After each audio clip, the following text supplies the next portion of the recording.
This is the story of a small American tragedy that we learned about because of a greater American tragedy. On May 4th, 1970, 4 students were killed and 9 wounded when National Guardsmen opened fire on the campus at Kent State University. By May 5th, this photograph had been flashed from the small Ohio campus to every newspaper in the world. Later, it would win a Pulitzer Prize. To millions of people, it represented something, this moment of grief for an American co-ed, Mary Ann Vecchio, as she wept over the body of an American student, Jeffrey Miller. The photograph may have become a symbol of the tragedy of Vietnam and the tragedy of America. In fact, Mary Ann Vecchio was not a co-ed at Kent State, not a war resister, not symbolic of anything. Mary Ann Vecchio was a 14-year-old runaway, hitchhiking from nowhere to nowhere, who found herself that afternoon on the campus at Kent State.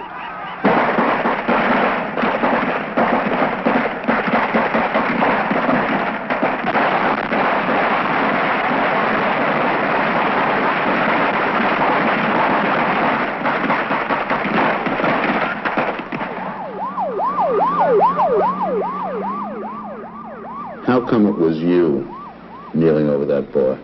I guess I just cared for him. I didn't really, at the time, know what death was. Except for my grandmother I seen in the funeral, but I've never seen a person get shot.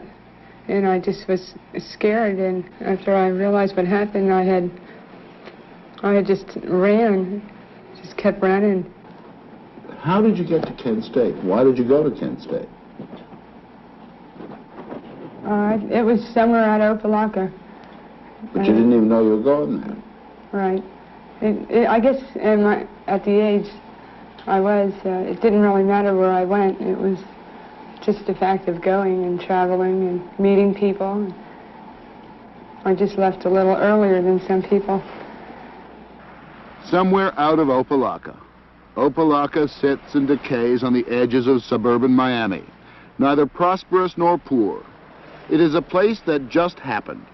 50-odd years ago, someone had the bright idea of building an Arabian Nights community, one of those ideas that seemed fun at the time. But now the fantasy flakes away on the flat plain of southern Florida. There are hundreds of Opelikas in America, and in the 60s, there were thousands of Mary Ann Vecchios, a 14-year-old nobody caught up in the drift of the 60s. And on May 4th, 1970, in the split second it takes to snap a picture, from Tokyo through Moscow, through Paris and London and Washington and Opelika, Mary Ann Vecchio became somebody. She was a runaway before, she'd had social problems before, she was a maladjusted kid before, but in all her limited experience, she was not prepared for the deluge of newspapers and wire services and magazines and authors that descended upon her in a quest to embroil her in this political tragedy at Kent State. That picture had made Mary Ann Vecchio a material witness to murder. Her lawyer was Philip Vitello. The special commission from the Ohio grand jury questioned her, and they asked her what a communist was. And she said, well, everyone knows that's a bad person. The tragedy of Kent State and of Mary Ann Vecchio was now becoming absurdity. The then governor of Florida wondered what part she played in a conspiracy. I'd like the Justice Department to determine if there is a nationally organized conspiracy of professional agitators, and moreover, if such a conspiracy does exist, how does it relay information, and does it attempt to attract and lure 14 and 15-year-old girls? She suddenly became someone worth interviewing. The network sought her out. It was as if this 14-year-old could answer the questions to Kent State, and she even tried. Everybody's dying because they're killing ourselves. And yet the people over at Vietnam, they get charged with manslaughter and murder and things like that. And yet they're not being, anything to do with it. I can't explain it that much. And if she was worth interviewing, she was worth hating. Show me some of the letters. Here's one saying, you hippie communist so-and-so. see. You hippie communist bitch. Did you enjoy sleeping with all those dope fiends and Negroes while you were in Ohio? The deaths of the Kent State Four lies in the conscience of yourself and other subhuman rabble-rousers like you. Unsigned. Most of these were unsigned. You got these when you were, what? 14. Seems like, Mary, you dirty tramp, it's too bad it wasn't you that was shot. Your kind make it look bad for all teens. A good teen.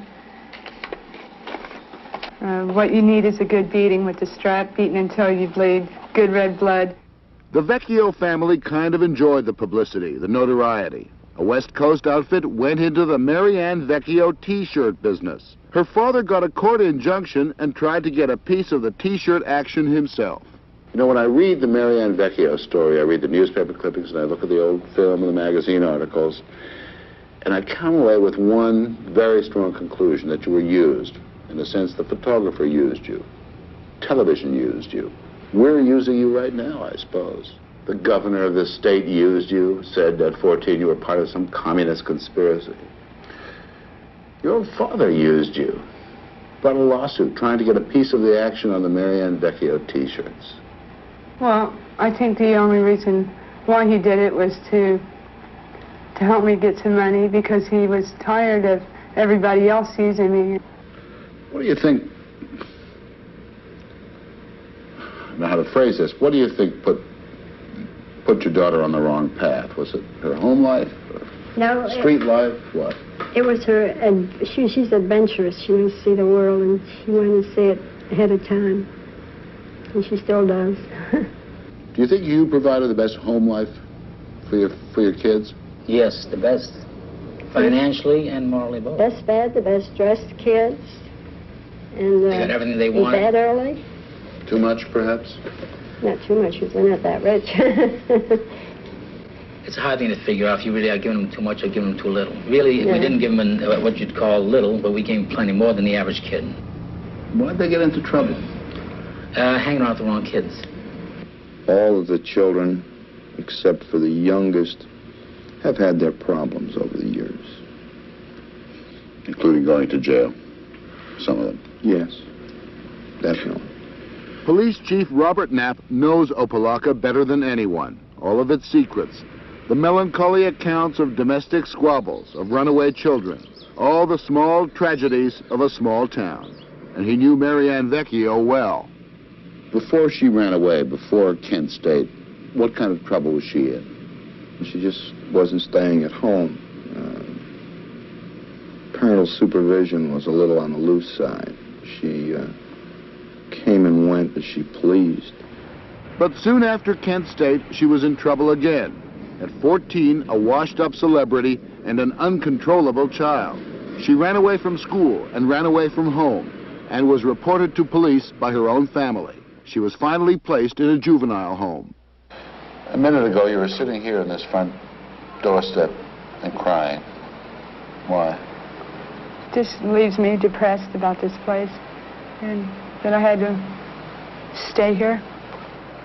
Here is Kendall, a juvenile home. She was sentenced to 6 months for running away from home, and eventually she ran away from Kendall. Here they mixed truants and runaways with more serious offenders. Mary Ann's cottage has been closed down. People here, they just, you know, I mean, you weren't an individual, you were just a number. It's not my idea of rehabilitating somebody. It's just a place to stuff you. What about psychiatric help? You did have a psychologist here. Right, and I fiddled with some blocks and some other tests they did, numbers and blots and things like that. But I don't think that's the way to... And what is the way? What's the way? Is there such a thing as the right way to deal with somebody who is so unable to get along in society? Right. It's hard to say. Giving them attention and things that they really need. My room is right over there. I really felt bad about being in here, and I really felt bad about leaving because I was so adjusted to this kind of style that I didn't know what I was going to do. I was scared too. getting back on the right track and society's track. The next thing is she's arrested for prostitution. Right. It's a hard thing for a parent to believe, but he has to believe it. Let's put it that way there. Do you believe it? Well, if she was in the room, you have to believe it. Do you believe it? No, I don't. I believe it's not proven or anything. She didn't even go to court. So, she didn't even go to court for it. Aren't you kidding yourself a bit? No, I'm not. How old were you when you first accepted money for sex? 17. Every city in the country has its nasty little combat zone, where melancholy pleasures are bought and sold. Mary Ann Vecchio became part of the merchandise, from instant stardom at Kent State to hooker on Biscayne Boulevard. So the police arrested you once for prostitution Right. here in Miami. Mm-hmm. You paid your fine. Right. And what happened? Did you go back on the street? No. I started working in a health spa. In a health spa? Yeah. And it's another... It's another term. It's a massage parlor, right? Right. Another brothel. Well, they don't use that term. So I started working in a health spa. And then I got vested. And that was a couple of weeks ago. Right. Is he quick to anger, Mrs. Vecchio? Yes, very quick. Pretty rough temper? Italian, yes. Pretty rough temper? Yeah. Did you hit her? Yes. Were you here when that happened? When he hit her? Yes. He's very quick-tempered. Is that a pretty bad scene? Yes. I'm sure if I have kids that I'm not going to hit them, because it doesn't do any good. It kind of hardens you. It doesn't bother you. You know, therefore your feelings about certain things stop, and you stop caring. You think that she has any chance at all in life, or is it just going to be pretty much a repeat of the past? Unless she wants a change, it'll be the same thing for the rest of her life. The chances are that without a Kent State, Mary Ann Vecchio's life would not be much different. But it would be a private failure, not a public one. This story, the story of a nobody who became a somebody, has no great symbolic meaning. Mary Ann is no more a symbol of anything today than she was that day her picture was snapped at Kent State. But maybe she does have a chance, in spite of the fact that she has lived a lifetime between the ages of 14 and 21. She retains a young girl's dreams of glory, to be an actress or a housewife, to be something. She's enrolled in college now, and she says she wants another chance. I never dreamed that it would be like this. It's put the Barbie dolls down and grow up, and that's what happened. I just realized a lot of things.